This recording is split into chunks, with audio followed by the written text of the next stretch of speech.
Most people wait for motivation to change their lives, but real transformation starts with simple daily action. This 30-day challenge isn't loud or flashy. It's small, consistent steps that quietly rewire your habits, your focus, and even the way you see yourself. Stick with it for a month and you won't just feel different, you'll be different. Change doesn't happen because you wake up one day feeling inspired. It happens when small actions begin stacking quietly day after day until your habits start to shift without you even realizing it. That's what this 30-day challenge is about. It's not a crash course or a complicated plan. It's about rebuilding yourself one simple decision at a time. For most of us, the reason we don't change isn't lack of knowledge, it's lack of consistency. We read books, watch videos, listen to podcasts, and take notes. But the excitement fades fast. Life gets busy, motivation disappears, and before we know it, we're back where we started. The truth is, you don't need to do everything at once. You just need one clear system that helps you show up every day, even when you don't feel like it. Here's how this challenge works. For 30 days, you commit to one small action in 3 key areas: mind, body, and focus. These are the pillars that shape every part of your life. You'll spend just a few minutes each day improving one small thing in each area. It won't look like much at first, but that's exactly why it works. Small habits slide past your brain's resistance. They don't trigger the panic that big goals do. Instead, they slowly reprogram how you think, feel, and act. Let's start with your mind. Every morning before you touch your phone, spend 5 minutes writing or thinking about what you're grateful for and what you want to focus on that day. It sounds simple, but it's powerful. Studies show that people who practice gratitude regularly have stronger emotional balance, lower stress, and better focus. You're not just listing good things, you're training your brain to notice progress instead of problems. Next comes your body. This doesn't mean running marathons or spending hours in the gym. It means doing something that reminds your body it's alive.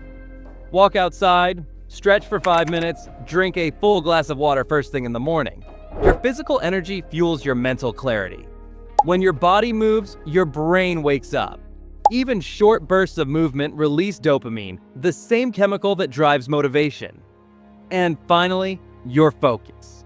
For 30 days, set a timer for 25 minutes and work without distraction. No notifications, no multitasking. When the timer ends, take a 5-minute break. This is the Pomodoro method, used by top performers across the world. It works because it trains your mind to enter deep focus quickly and helps you avoid burnout. After a few days, you'll notice your attention span getting stronger, like a muscle being trained. The beauty of this challenge isn't that it's hard, it's that it's gentle but relentless. Each day builds on the last. The actions are small enough to repeat, but meaningful enough to shift your direction. Over time, momentum takes over, and you realize the hardest part was never the work itself. It was just starting. Real change doesn't announce itself. It doesn't come with fireworks, motivational speeches, or sudden bursts of energy. It starts quietly, like a whisper in the background. You take one small step, and before you know it, your direction begins to shift. That's the power of this 30-day challenge. It's not about changing your life overnight. It's about building a rhythm that makes growth automatic.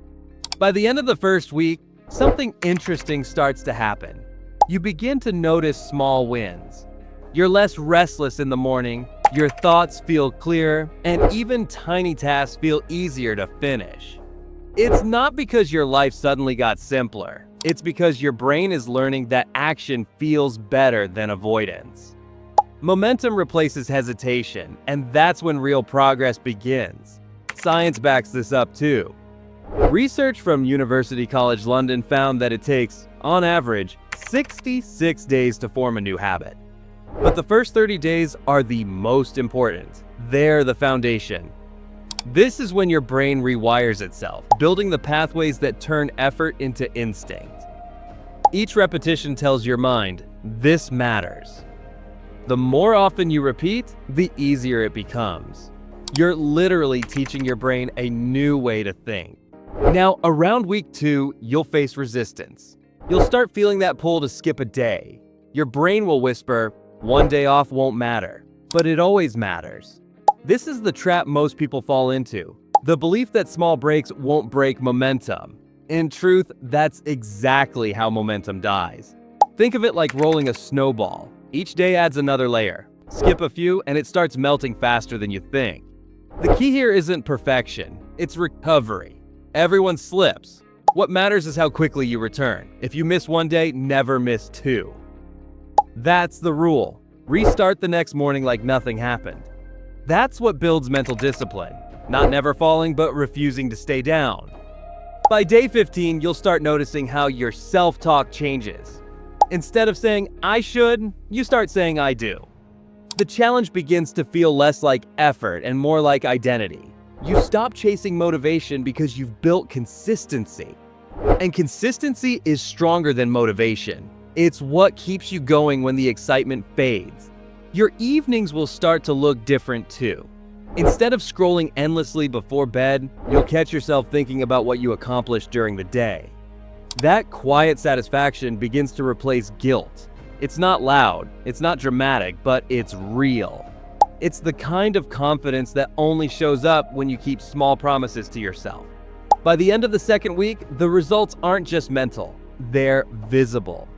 You carry yourself differently, your thoughts feel organized. Your energy rises in the morning instead of dragging you down. You begin realizing that discipline isn't punishment, it's freedom. The freedom to control your time, your focus, and your direction. By week 3, you'll begin to understand what this challenge is really about. It's not just about productivity or self-improvement, it's about rebuilding trust with yourself. Every small action you take is like keeping a promise. And when you start keeping those promises, your confidence grows. Not because someone praised you, but because deep down, you know you're showing up for you. Something subtle shifts around this time. The habits that once felt forced begin to feel natural. That morning gratitude list, it starts flowing easily. The short walks or stretches, they feel like a reward instead of a task. Your 25-minute focus sessions, they turn into your most peaceful parts of the day.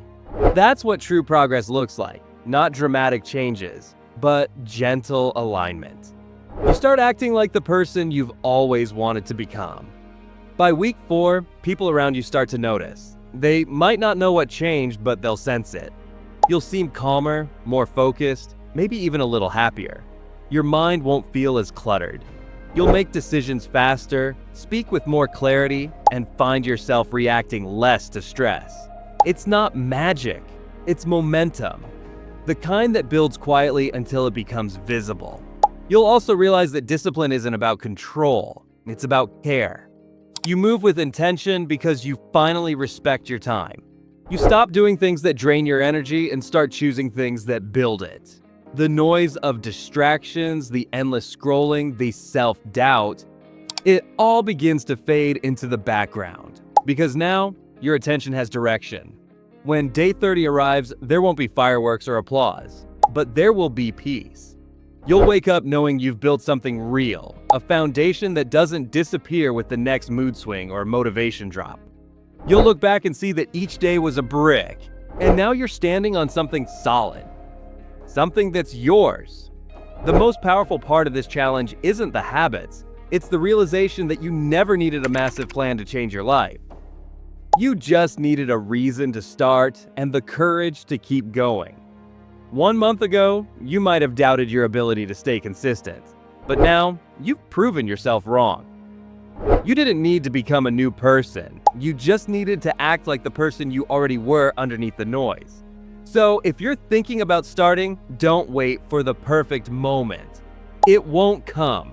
Start now. Start with one day, one action, one small decision that feels doable. Drink the water. Write the list. Focus for 25 minutes. Do it today, not tomorrow. Because every time you delay, you're trading your future for comfort. If this message connected with you, take it as your sign. Begin your 30 days today. Not for a trend, not for validation, but for yourself. Because the quiet kind of change, the one that grows without attention, is the kind that lasts. And if this video helped you or gave you something to think about, Share it with someone who needs a fresh start. Maybe they're stuck where you were a month ago. Let this be their reminder too. That change doesn't always shout. Sometimes it whispers. And those who listen end up transforming their lives in ways they never imagined. So hit the like button right now if you're ready to take that first small step. It might look simple, but this is where real change begins. Share this video with someone who needs a reminder to start again, and subscribe for more life-changing lessons like this. One step, one choice, one day at a time. Your 30-day transformation starts today.